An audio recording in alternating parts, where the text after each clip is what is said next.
Reine Fleurs is infamous for being one of the most beautiful Otome games the world has ever seen, but for also being one of the worst Otome games ever written. So I played this infamous game, so you don't have to. But can such a beautiful game really be bad? I've played my fair share of bad Otome games. So in this video we'll find out if this game has a beautiful shell with ugly content, or whether you should be sad that it's not localized, or even if you should learn Japanese to be able to play it. First, what happens in this game, apart from beautiful men? The fantasy world of Reine Fleurs is divided into 4 flower kingdoms, watched over by the queen, who is a reincarnation of sorts of the goddess who created these kingdoms eons ago. And it's the holy duty of the queen Violet to equally spread magical powers between the kingdoms so they all thrive, supported by 4 knights sent out by each kingdom. And for this purpose she has to get closer to the knights, find out the truth about the flower kingdom and the conflict each character is grappling with. And you'll soon find out it's not all a happy flower garden.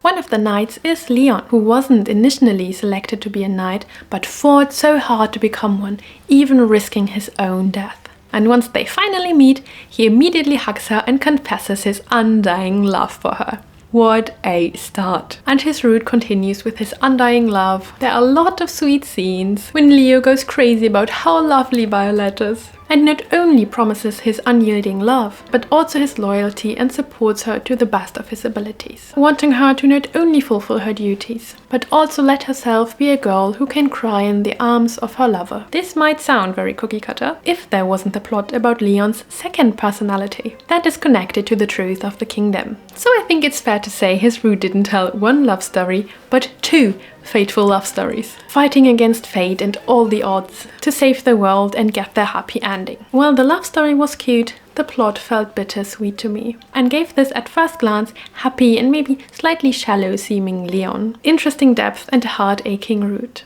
Louis is a deceptive flirt who doesn't care about anything or anyone. Though he's famous with the ladies, his own comrade even warns Violet of him.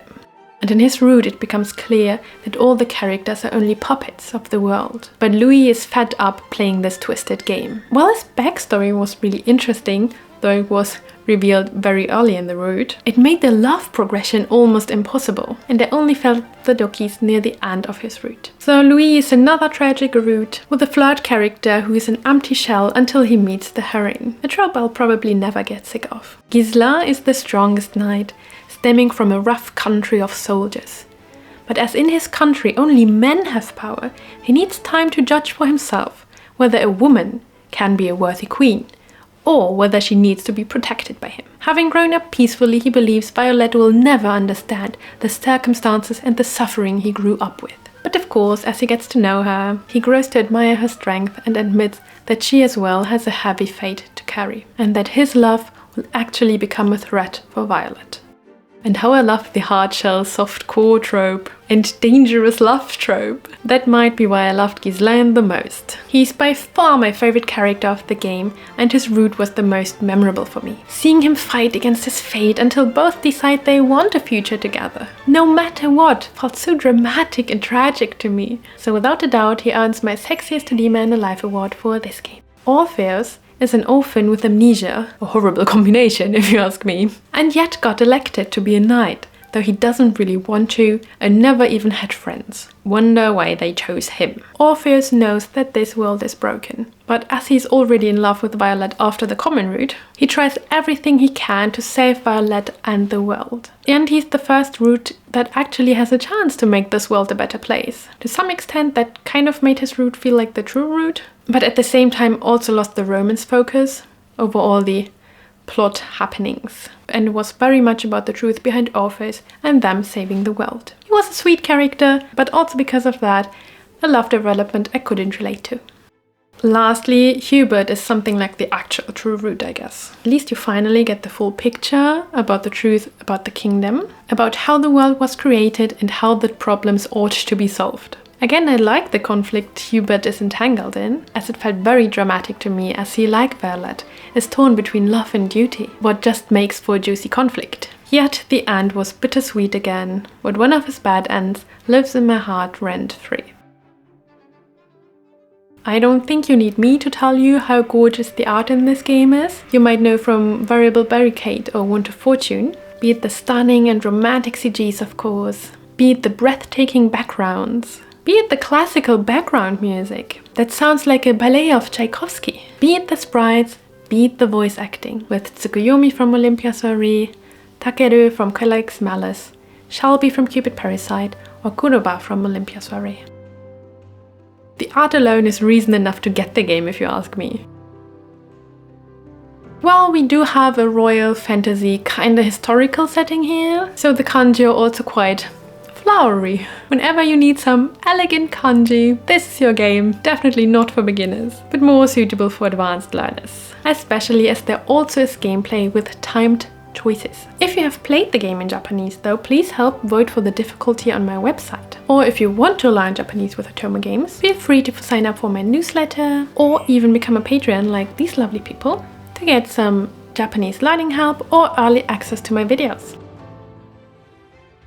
Yes, there is gameplay. It still is a talking gameplay, but you will have to make timed choices in order to win arguments or obtain information from the other party. This system is called the Rabier system. It's unnecessarily complicated and overall unnecessary if you ask me. Especially in the common route, you need to collect information from the different characters and then use this information in a discussion afterwards. You also earn sweets you can give to the twins to help you to become better in arguing, I guess. And while that's not a bad idea overall, it made the common route feel so draggy, as the two chapters of the short common route follow the same structure. Meet the ally, gather information about the ally, use this information in a talk, rinse and repeat for the next ally. It already was a pretty dragging common route with too much introductory talk and not much happening. But this system made it even more foreseeable and boring. Even more so that during the talking gameplay, you listen to some really awful elevator music that stands in stark contrast to the usually so beautiful ballet music.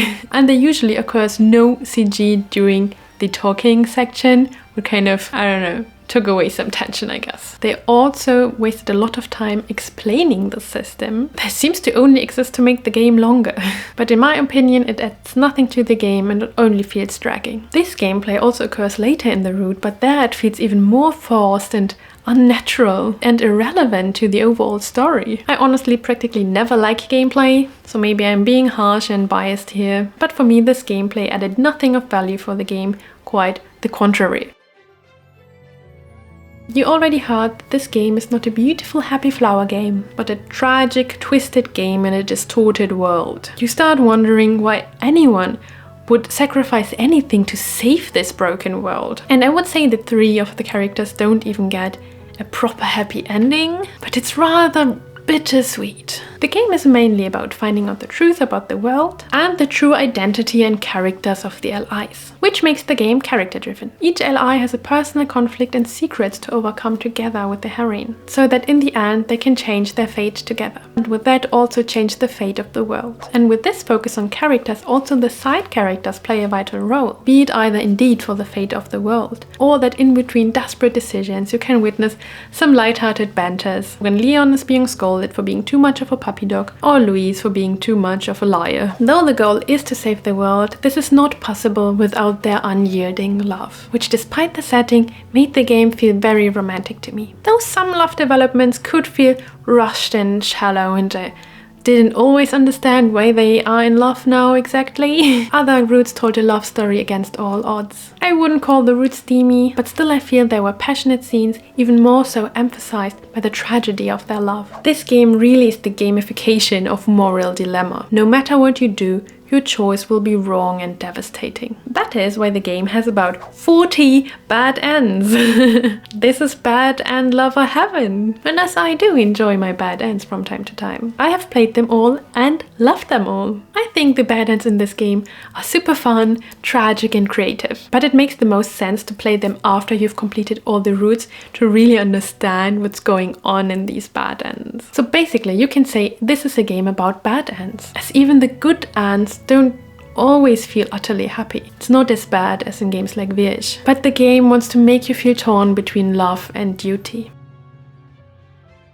Is this really the worst Otome game you could ever play? Absolutely not. The game has its flaws, like the dragging gameplay system that leads to absolutely nowhere. The information you collect during the common route also leads to nowhere, which makes almost half of the common route completely unnecessary. And while the world building is intricate and complex, it's also convoluted, and half of the information about the world has no consequence for the further routes. There are a lot of loose ends and plot points leading nowhere. So though the common route was relatively short, it felt immensely dragging, with unnecessary introductions and informations that don't play a role in the course of the game. What I liked about the routes though, is that every LI has their own inner conflict, with some hidden personality of some sorts, and that in the end the heroine and the LIs need to fight for their love together, against all odds, against the whole world, giving up everything else. But depending on the route, there is no real happy ending. And no matter which choice you make, be prepared for a sad outcome. I think while the art is a masterpiece, the writing is not so much. The game definitely has its moments. Ghislaine's route had me screaming and swooning. Leon's route made me want to pet him because he's a cute little puppy dog. Hubert is a strict daddy character you don't see often in Otome games, and I feel like fans of Doma and Olympia Soiree might quite enjoy him. Louis is a flirt you just want to shake and open his heart for love, and Orpheus is your safe haven amongst all the angst and all the other routes. To enjoy this game, you need to overlook the annoying system and convoluted plot at times, and appreciate the countless bad ends this world has to offer. Some of the romance did feel rushed and shallow at times, but still I feel the game had a good balance between plot and romance overall. I don't think this game is a masterpiece, but it's not a bad game either. It's good if you want a tragic fantasy plot without happy endings. In a well-romantic yet simple love story. The game doesn't come close to a game like Mistonia, which also tells a pure love story in a royal fantasy setting. But Reine Fleurs shines with its art and unique world building that will surprise you with its tragic twists.